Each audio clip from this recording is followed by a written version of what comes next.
Welcome, everyone, to the Apoco-Larry podcast. I'm Steve. He is Salt and Pepper Larry. Salt and Pepper Larry. Yeah. Oh, are we talking about like the rap group Salt and Pepper? Or are we Oh, I did talking? not know there was a rap group. Oh, yes, there is, and they sang the song "Push It," and that's as much as I'll talk about that song. But no, you are referencing your lovely locks. I'm referencing the locks. Yeah, your haircut looks great. Oh yeah, yeah. Lynn, it looks really good. Trust me. Got to grow back a little before Lynn sees it. Yeah, no, it's great. Yeah. Well, tonight, my friend, it's a double feature. It's not just one, it's two chapters in one.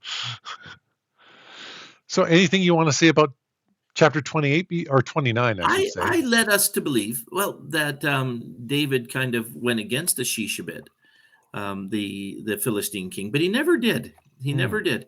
He was up marching with Achish, but then when he sent back, he actually leaves. And for some reason, I had thought, well, Achish always liked David. I don't know that David always liked him. Remember, because David lied to him quite a bit. Yeah. But maybe that was not a big deal. Maybe you hurt the ones you love the most. Yes, we always hurt the ones we love. But when I was reading, because I kind of thought he went against the Philistines. I'll talk to it as we get there. There are a couple of oddities I find in this thing. Okay. Yeah. Well, folks, let's jump right in. Chapter 29, starting at verse 1. Of course, the Philistines gathered all their forces at Apoc, something like that, and Israel camped by the spring in Jezreel.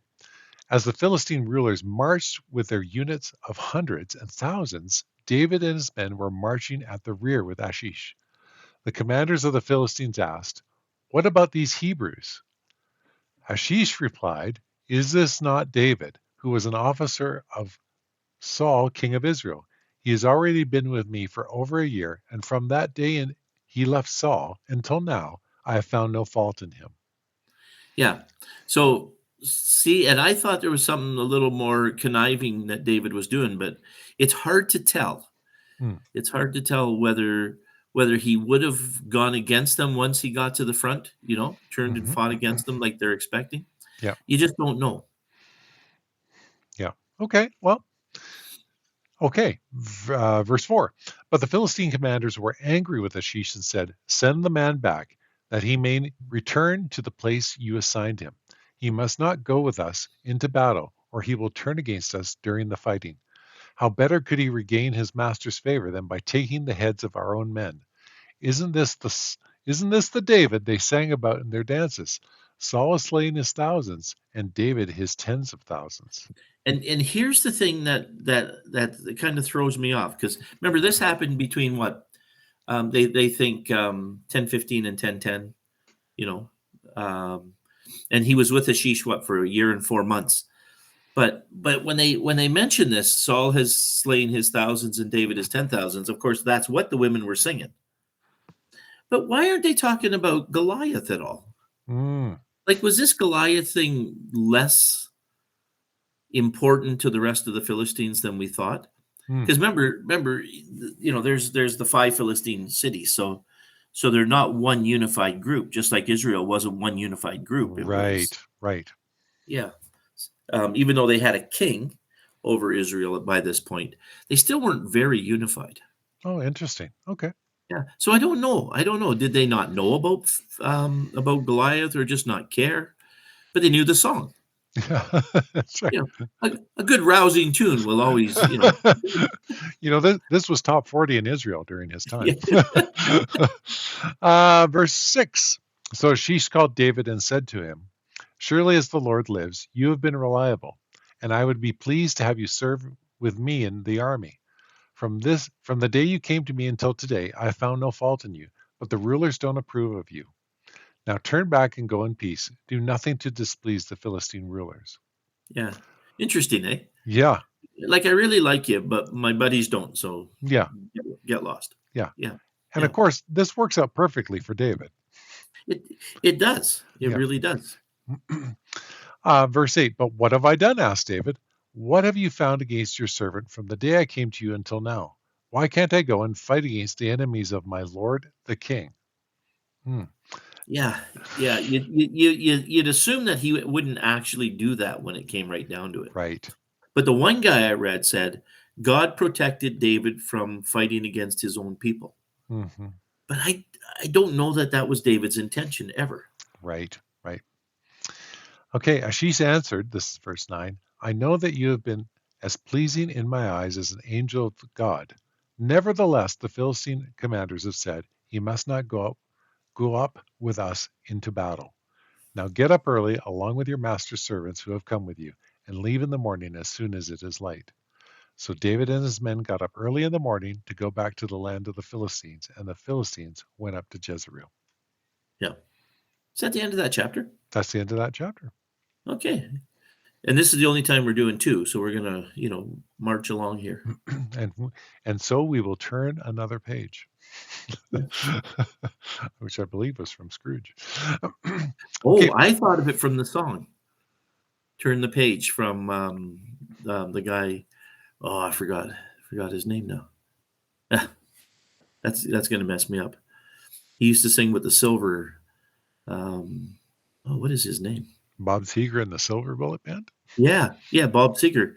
We're driving along, turn the page. Oh, It's a kind of a I don't know if it's a trucker song or huh. we should just get back into this. I Oh, think. apparently it's chapter 30. Yeah. Whatever. We were having a good time though. Yeah. Now, Do you folks. remember used to be a guy on TV and he read kid stories and he said, when it's time to turn the page, I will go roar. I don't know why I remember Oh, that either. yeah. Well, it was meaningful at the time, right? So, It was meaningful. okay, folks, this is chapter 30 now. David and his men reached Ziklag, Ziklag, Ziklag. Ziklag Remember on that the was the city that Ashish had given him. right on the third day. Now the Amalekites had raided the Negev and Ziklag. They attacked Ziklag and burned it, and had taken captive the women and everyone else, both young and old. They killed none of them, but carried them off as they went on their way. Yeah, isn't that an awful lot nicer than David was to them? It seems like it. Yeah. Yeah, they didn't kill anybody. They just took them all. Come with us; it'll be fun. Yeah. Uh, when David and his men reached Ziklag, they found it destroyed by fire and their wives and sons and daughters taken captive. So David and his men wept aloud until they had no strength left to weep. David's two wives had been captured, Ahiman of Jezreel and Abigail, the widow of Nabal of Carmel. David was greatly distressed because the men were talking of stoning him. Each one was bitter in spirit because of his sons and daughters. But David found strength in his Lord his God. And this is another piece that, like, so much here is confusing. Like, these are the 600 guys that have faithfully followed him. Yeah. I started thinking that maybe it was other people from Ziklag that talked about doing this, but it really reads like some of his 600 talked about maybe Yes. stoning him. Yeah. You're You absolutely know, right. yeah, it's a weird thing. We're your faithful followers. Unless we're upset, and then we'll stone you. Yeah, yeah. It's hard to grasp all this stuff. Well, it gets a little weirder. So then David went to Abathar, the Yeah, priest, be it there. okay, Abiathar, son of Amalek, and said, bring me the ephod. Abathar brought it to him, and David inquired of the Lord, shall I pursue this raiding party? Will I overtake them? Pursue them, he answered. You will certainly overtake them and succeed in the rescue. David and his 600 men came with him to So the. you would have had to pull the ephod. You would have had to do this if it's the Urim Thummim. You'd have to pull them out a few times. Yeah, Should I chase them? Yes. Am I going to be successful? Yes. yeah. you know, Kind of weird, right? Little magic 8 ball action there going. Yeah. Not I was quite. thinking Magic 8 Ball too for some Yeah, reason. it's the only thing. I know that's not what it was, Lord, so I'm sorry. David and his 600 men came with him to the Besor Valley, um, where some stayed behind. 200 of them were too exhausted to cross the valley, but David and the other 400 continued the pursuit. They found an Egyptian in a field and brought him to David. They gave him water to drink and food to eat, and part of a cake of pressed figs and 2 cakes of raisins. He ate and was revived, for he had not eaten any food or drunk any water for 3 days and 3 nights. Yeah. David asked him, "Who do you belong to? Where do you come from?" He said, "I am an Egyptian, the slave of an Amalekite. My master abandoned me when I became ill 3 days ago.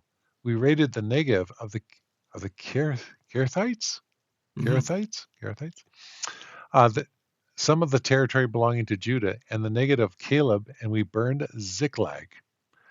David asked him, "Can you lead me down to this raiding party?" He answered, "Swear to me before God that you will not kill me or hand me over to my master, and I will take you down to them." Yeah. Yeah. He led David down, and there they were, scattered over the countryside, eating, drinking, and reveling because of the great amount of plunder that they had taken from the land of the Philistines and from Judah. David fought them from dusk until evening of the next day, and none of them got away except 400 young men who rode off on camels and fled. and He, the he he picks up really weird little pieces, doesn't he? Yeah, and the Yeah. sport of camel racing was invented right then and there.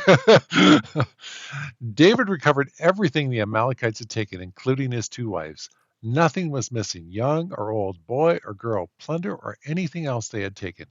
David brought everything back. He took all the flocks and herds, and his men drove them ahead of the other livestock, saying, "This is David's plunder." Yeah. So those guys, like the 200 that stayed behind, like these other 400 guys are tough guys. Because first of all, I mean, if you've come so far that 200 of you are just pooped, you know, Yeah, and the rest of you still get there and then fight them all day yeah, long. Of course, they were all kind of sloshed. Remember, yeah. they were eating and drinking and revelry, and then all of a sudden, except the 400 young men that found camels. We're out of here. I Right. just picture them, just climbing on the riding away on the camels. The camels with big purse lips going, wow, wow. Yeah, Yeah, yeah, whatever. yeah, Oh, yeah, it's a spitting weird. at everybody. But anyway, Uh, so he got everything back. That's God in this thing again. mm, God's in David's life, right? mhm. He expresses his guys want to kill him at one point. Not all of them, but some of them. Yeah, And it's bothersome, and then God says, "Well, go ahead," and he takes it all back, yeah, right? Just like Abraham with the battle when he took everything back. yeah. Like it's nice when God's in it. The human part of it just looks as miserable as everybody's life, Yes. but he got it all back. Um, okay. Verse 21. Then David came to the 200 men who had been too exhausted to follow him and who were left behind at the Besor Valley. They came out to meet David and the men with him. As David and his men approached, he asked them how they were.